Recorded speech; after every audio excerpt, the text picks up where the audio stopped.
네, 안녕하십니까. 롯데인재개발의 전현민 사무입니다. 저는 조직 내에서 직원들이 어떻게 하면 행복하게 일할 수 있는지, 또 행복한 직원들이 조직의 성과에 기여할 수 있는지, 이런 부분들을 관심을 가지고 연구하는 사람이라고 소개하고 싶습니다. 어떻게 보면 우리 민족만큼 글로벌화가 DNA 속에 있는 사람들은 없는 것 같습니다. 옛날 얘기입니다만은 호모사피엔스가 동아프리카에 출발해서 중앙아시아나 인도를 거쳐서 시베리아를 거쳐서 최극단까지 온 것이 그 동쪽 최극단까지 겁도 없이 개척해 온 게 우리 선조들이고요. 그러다 보니까 새로운 곳에 진출하는데 굉장히 좀 혈관 속에 그런 피가 흐르는 것 같습니다. 지금도 미국에 유학가 있는 학생 비율을, 인구 대비 학생 비율을 보면 저희들이 압도적으로 높지 않습니까? 1위지 않습니까? 그렇게 보면, 어떻게 보면 우리 문화, 가치관 안에는 글로벌이라는 어떤 체질, 이런 것이 각인되어 있다고 봅니다. 그런 것들을 어떻게 좀 잘 발현될 수 있도록 돕느냐는 차원인 것 같고요.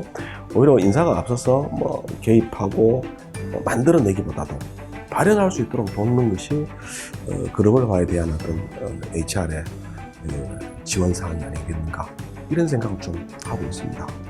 키워드는 제가 보니까 글로벌화의 키워드는 개방성인 것 같습니다. 새로운 것을 받아들이고 그 새로운 것에서 새로운 가치와 새로운 기회를 찾아내는 것인데요. 우리와 똑같은 경로를 거쳤지만 가장 글로벌화의 DNA가 떨어지는 사람들은 일본 사람들인데요.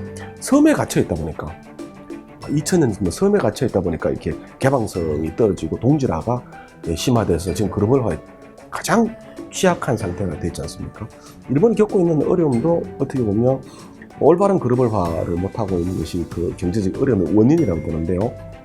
그 원인의 핵심 원인은 저는 개방성이라고 봅니다. 그 개방성을 어떻게 받아들일 것인가가 HR이 해야 될 수 있는 가장 중요한 포인트라고 저는 생각을 하고 있습니다.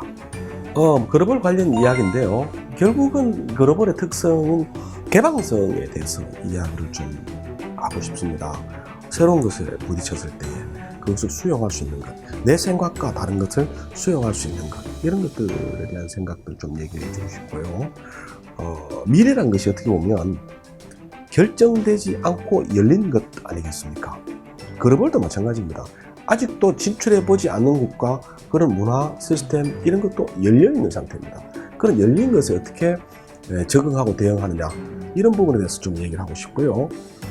특히 이제 20년 전쯤에 제가 신입사원 시절에 지금과 같은 모바일이라든지 인터넷이라든지 이런 것들은 상상도 할 수 없었지 않습니까? 그렇다면 지금 시점에서 20년 후가 어떨 것이라고 규정하는 것은 굉장히 좀 무모한 일이고 겸손하지 못한 일이라고 생각을 합니다. 그렇다면 미래는 어떻게 바뀔지 모르고 열려있다고 보고요. 예일대 사회학과의 찰스 페로 교수가 한 이야기가 제가 생각이 나는데요. 민망한 이야기입니다만, 메르스 사태나 세월호 같은 참사가 비정상적인 사건이 아니라 정상 사건이다 라고 이야기합니다. 고도로 연결되어 있고 빠르게 글로벌화되어 있는 사회는 고위험 사회이고요. 그런 사회에서는 이런 사건들이 정상적으로 일어난다는 것이죠. 그렇다면 우리가 앞으로 살아가는 미래 사회에서도 이런 예상하지 않은 사건, 사고, 예상하지 않은 이벤트, 이런 것들이 자주 일어나겠죠. 그러면 예상하지 않은 그런 사고나 차이, 이런 것들은 개방적인 마음이라든지 개방적인 문화, 이런 것들이 있어야지 제가 가능하다고 생각되고요. 그런 부분에 대한 이야기, 어떤 그런 사건, 사고, 예상하지 않은 변화, 어떻게 거기에 기업이 대응할 수 있도록 직원들을 준비시킬 것인지, 이런 이야기들을 좀 하고 싶습니다.